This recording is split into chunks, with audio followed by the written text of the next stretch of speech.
MS fountain house, doctor Syed Imran Murtaza साहब, इस इदारे को चलाते कैसे हैं, यहाँ पर लोग पहुँचते कैसे हैं, वजूहात क्या हैं, ये सारी बातें इनसे पूछते हैं। डॉक्टर साहब आपका बहुत शुक्रिया जनाब। बिस्मिल्लाहिर्रहमानिर्रहीम। अस्सलाम वालेकुम आप सबको, व्यूअर्स को थैंक यू वेरी मच वड़ाई साहब आपका और आपके चैनल का कि जिन्होंने फाउंटेन हाउस जैसे इदारे को विज़िट किया। और फाउंटेन हाउस ये ऐसा इदारा है कि जिस पे बीइंग ए पाकिस्तानी और बीइंग ए मुसलमान हमें प्राउड फील करना चाहिए sir. Fountain house south Asia का सबसे बड़ा इदारा है और फाउंटेन हाउस दुनिया में 550 से ज़्यादा फाउंटेन हाउस मौजूद हैं और पाकिस्तान के फाउंटेन हाउस का नंबर दूसरा है। और ये तेज़ी से फैलने वाला, तेज़ी से बढ़ने वाला फाउंटेन हाउस सारी दुनिया में सबसे बड़ा है। और ये सारे दूसरे के जो फाउंटेन हाउस दुनिया में मौजूद हैं उनमें और इस फाउंटेन हाउस में बड़ा फ़र्क है। वो सारे गवर्नमेंट फंडेड हैं और ये लोगों की मदद से चलने वाला इदारा अच्छा, है। ये पूरा लोगों की मदद से भी लोगों की मदद चलता है। ये अल्लाह ताला का बड़ा एहसान है कि हमारा तकरीबन 50 करोड़ का बजट है और 50 करोड़ अलमिया हमें हमारे पाकिस्तानी भाइयों की मदद से चलवाता है। यहाँ पर कितने अफराद रहते हैं जो हम मेंबर्स आप कहते हैं? जी हाँ। और आपकी अच्छी बात भी ये कि आप पेशेंट्स नहीं कहते, आप कहते हैं मेंबर्स हैं हमारे। अच्छा, इसमें बड़ी खूबसूरत बात है, इसको भी मैं आपको डिफ़ाइन करता हूँ कि हमने ये नाम क्यों रखा हुआ है। देखिए, हमारे इस माशरे में जो है वो एक स्टिग्मा है, एक हमारे ऊपर एक धब्बा है कि जब हम साइकेट्री की बात करते हैं, हम जब नफ्सियात की बात करते हैं तो लोग छुपते हैं, छुपाते हैं। दुनिया की हर बीमारी के बारे में डिस्कस होता है एक्सेप्ट साइकेट्री के बारे में, क्योंकि इस पे स्टिग्मा है कि आपको पागल करार दे दिया जाता है। अच्छा, मैं अपनी सारी बात शुरू करने से पहले एक मैसेज आपके टीवी के थ्रू देना चाहता हूँ और वो मैसेज ये है कि देखिए, जिस तरह से लोगों को आँखों की बीमारी होती है उसके लिए आँख का होना शर्त है। जी, आँख होगी तो तो बीमारी आँखों की बीमारी हो सकती है। तो अगर जिसके पास दिमाग है तो उसको दिमाग की बीमारी हो सकती है। तो जो लोग ये टीवी का प्रोग्राम देख रहे हैं इस बात को समझ लें कि दिमाग की बीमारी होती उसी को है कि जिसके पास दिमाग है। तो आज अगर आपको ये बात समझ में आ गई तो फिर आज के बाद आप किसी ऐसे शख्स को जिसको दिमाग की बीमारी है पागल ना कहें, क्योंकि आपको भी उतने ही चांसेस हैं जितने उसको है। तो यहाँ पर तो इतने लोग रहते हैं, आते हैं, डॉक्टर साहब क्या वजूहात क्या बनती हैं यहाँ तक पहुँचना, कैसे पहुँचना? देखिए, हमारे पास जो है ना वो यहाँ पे जिस जगह आप बैठे हैं ये हेड ऑफिस है लाहौर, और हमारी दूसरी ब्रांचेस भी हैं। एक फारुखाबाद है जो तकरीबन 25 एकड़ पर हमने बनाया हुआ है। तीसरा हमारा जो है वो सरकुदा है, वो 8 एकड़ पे हॉस्पिटल बना हुआ है। चौथा मुल्तान में बना रहे हैं, पाँचवा फैसलाबाद में बना रहे हैं। आपका क्वेश्चन जो है ना वो बड़ा वैलिड है, इसके 2 पॉइंट्स हैं। देखिए, नेचुरली साइकेट्री के अमराज में मुब्तला लोग नेचुरली यहीं पे आते हैं, लेकिन ये आते कैसे हैं? क्योंकि ये एक बैरियर है। ये कोई आँखों का अस्पताल नहीं है, ये कोई दिल का अस्पताल नहीं है जहाँ पे जो लोग जाते हैं तो लोग उनके रिश्तेदार फटाफट साथ होते हैं कि चलो जी वहाँ चलना है। लोग उनकी मदद करते हैं, गाइड करते हैं, बताते हैं कि जी वो डॉक्टर बड़ा अच्छा है, वहाँ चले जाओ, यहाँ चले जाओ, और सपोर्ट करते हैं, पैसे भी देते हैं। और अगर खुदा ना खास्ता पेशेंट एडमिट हो जाए तो उसके लिए फल फूल भी लेके जाते हैं। तो फिर थाइफ भी लेके फाउंटेन हाउस जो है ना वो वाहिद ऐसी जगह है, कोई फल नहीं आता यहाँ, कोई फूल नहीं आता। यहाँ बेटी को एडमिट कराते हैं, गाड़ी अनारकली में खड़ा करते हैं ताकि पता ना चले। पता ना चले। बेटा वार्ड में एडमिट होता है और कहते हैं इंग्लैंड गया पढ़ने के लिए, पता ना चले। तो ये वो बैरियर्स हैं जो माशरे ने क्रिएट किए। आप कह रहे हैं कि लोग ऑन नहीं करते कि हमारे बच्चे को ये मसला हो गया है। बिल्कुल, बच्चा बड़ों को ऑन नहीं करते। अगर खुदा ना खास्ता घर में आपके दादा को अल्जाइमर्स की बीमारी हो जाए, जो बुढ़ापे की बीमारी है, डिमेंशिया की बीमारी हो जाए, जो बुढ़ापे की बीमारी है, तो उसको छुपा के रखते हैं, दादा को पिछले वाले कमरे में बैठाते हैं। बेटी को अगर डिप्रेशन हो जाए तो बोलते हैं बेटी डॉक्टर के पास ना जाना, बताना भी नहीं किसी को, तुम्हारा रिश्ता नहीं होगा। बच्चा अगर नशा करना शुरू कर देगा तो पूरा ख़ानदान मस्जिद में नहीं जाता नमाज़ पढ़ने। हमने आज से 10 साल पहले 10,000 पेशेंट अपने आउटडोर में चेक करते थे। हमारा आउटडोर 100% फ्री है। जो आ जाए, अगर वो कहे कि मैं ज़कात का हकदार हूँ तो ज़िंदगी भर की दवा भी फ्री है।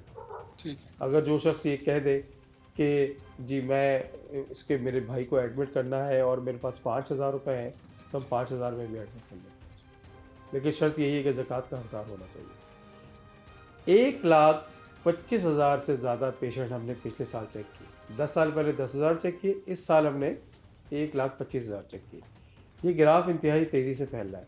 अच्छा, उसकी बड़ी वजूहत मैं बता दूँ आपको। पहली वजह तो यही है कि पूरी दुनिया में साइकेट्री की बीमारियाँ तेज़ी से फैल रही हैं। और आफ्टर कोरोना तो ये और भी बहुत ज़्यादा तेज़ हो गया है मामला। कहते ये हैं 25% ऑफ द पॉपुलेशन जो है होल वर्ल्ड में, पूरी दुनिया में, वो साइकेट्री की इलनेस के साथ कहीं ना कहीं से जूझ रहे हैं। ठीक है। तो अगर 25% का मतलब ये है कि 8 अरब की आबादी है, तो 2 अरब लोग जो हैं वो इस तरह की बीमारी में मुब्तला है।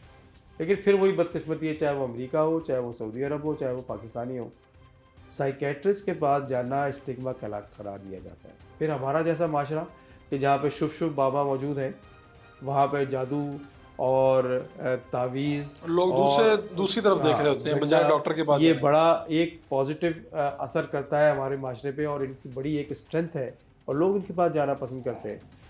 तो इस माशरे में फाउंटेन हाउस जो है ना, वो ऐसी शमा रोशन किया हुआ है कि जो मैं आपको बताऊं, हमारे पास 400 मरीज़ हैं इसमें जो एडमिट है लाहौर में, जिसमें 300 मर्द हैं और 100 के करीब औरतें हैं। इसी तरह 200-250 फारुखाबाद में है, 100 से ज़्यादा सरगोदा में, तकरीबन तो 700 की स्ट्रेंथ है। लेकिन जब मैं आपको बात 700 की कर रहा हूँ, 25 करोड़ की आबादी, 7 करोड़ लोग साइकेट्री की बीमारी में मुब्तला हैं। 7 करोड़ 7 करोड़ लोग कहीं ना कहीं साइकेट्री की बीमारी में मुब्तला हैं।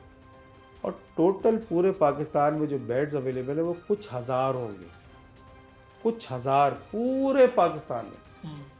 और बीमार कितने? 7 करोड़।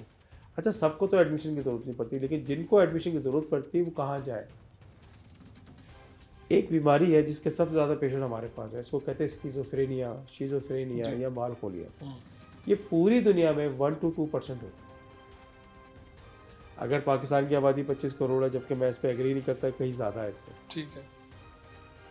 तो 1 to 2% का मतलब ये हुआ कि 50 लाख स्किज़ोफ्रेनिक्स रोडों पे घूम रहे हैं। टोटल कुछ हज़ार बेड्स हैं। अब आप अगली बात सुने, ये वो स्किज़ोफ्रेनिया की बीमारी है कि जिसमें कानों में आवाज़ें आती हैं कि ये मेरा दुश्मन है, इसको मार दो। तो ये वो हर फर्द को आप अपना दुश्मन समझ रहे हो। स्किज़ोफ्रेनिया की बीमारी के अंदर कुछ चीज़ें नज़र आती हैं कि वो हुक्म देती हैं कि यहाँ पे आग लगा दो। और स्किज़ोफ्रेनिया की बीमारी के अंदर अपनी जान और दूसरे की जान लेना बहुत आसान होता है। ये ऐसे 50 लाख लोग हैं। तो क्या करें डॉक्टर साहब, करें क्या? अब करें क्या?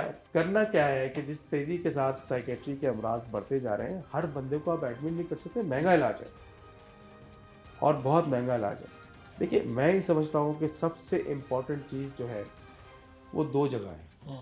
एक तो घर और दूसरे मदारिस, जिसमें स्कूल, कॉलेज और मस्जिद आ गई। ठीक है। यहाँ से ट्रेनिंग देने की ज़रूरत है, यहाँ स्ट्रेंथन करने की ज़रूरत है।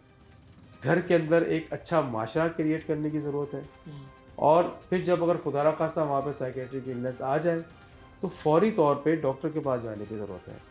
और नहीं तो जाली बाबों के पास जब जाते हैं, हमने एक स्टडी की सर कि हमारे पास जब कोई पेशेंट आता है तो ये पेशेंट जो है वो कितने जाली बाबों के पास, तो 7 से 9 जाली बाबों के पास होके आता है। वो आखिर में आपके पास आखिरी आता है, तो बात स्टेज आता जो है वो जब- आगे निकल चुकी होती है। बिल्कुल। और उस दौरान उसके जिस्म को जला हुआ होता है, जंजीरें उसको बंधी हुई होती है, तलाक उसको हो चुकी होती है, जॉब उसकी ख़त्म हो चुकी होती है, रिश्तेदार उसको छोड़ चुके होते हैं। पेशेंट हमारे पास इस सूरत में लाए। तो आप कह रहे हैं कि पहली स्टेज पे आपको पता चले हाँ। तो डॉक्टर के पास ले जाएं और वहीं से इसका सद्भाव हो सकता है कि हम इसकी परसेंटेज कम कर सकते हैं। सबसे ज़्यादा तो अवेयरनेस है, अवेयरनेस है, प्रिवेंशन है। अब प्रिवेंशन कैसे हो सकती है भाई? अब तो जीन्स में ये बीमारी मौजूद है, उसको कैसे प्रिवेंट करेंगे?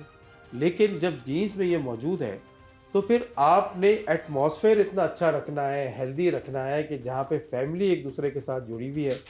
तो भाई जब साइकेट्री की इलनेस आती है तो बहुत जल्दी आइडेंटिफाई कर हो जाए तो फिर वो गोलियों से, काउंसलिंग से, इस तरह की बीमारी से ठीक हो बचा जा सकते हैं। सकता है। ठीक है। और फॉलोअप के थ्रू भी हो सकता है। और दूसरा जो सबसे ज़रूरी चीज़ है, मैं बार बार इस टीवी के प्रोग्राम से आपसे कहना चाहूँगा कि जो उलमा हज़रात देख रहे हैं, जो असातिज़ा कराम देख रहे हैं, वो ज़रूर इन बीमारियों के बारे में अस्पताल में बात करें, हॉस्पिटल में जाने की तरफ बात करें, अपने मदारिस में बात करें, अपने स्कूल में बात लोगों करें, को इसका शऊर दे दें कि ये क्या है। लोगों को शऊर दें। मेरे लिए जो करीम आका की 2 हदीसें हैं वो बहुत इंपॉर्टेंट है इस मामले में।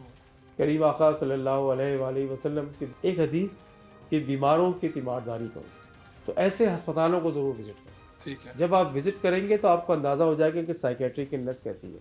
बड़ा साहब, हमने सुनना छोड़ दिया है। तो मेरा मैसेज ये है कि सबसे पहले अपने घर वालों को सुनना चाहिए सुनना चाहिए।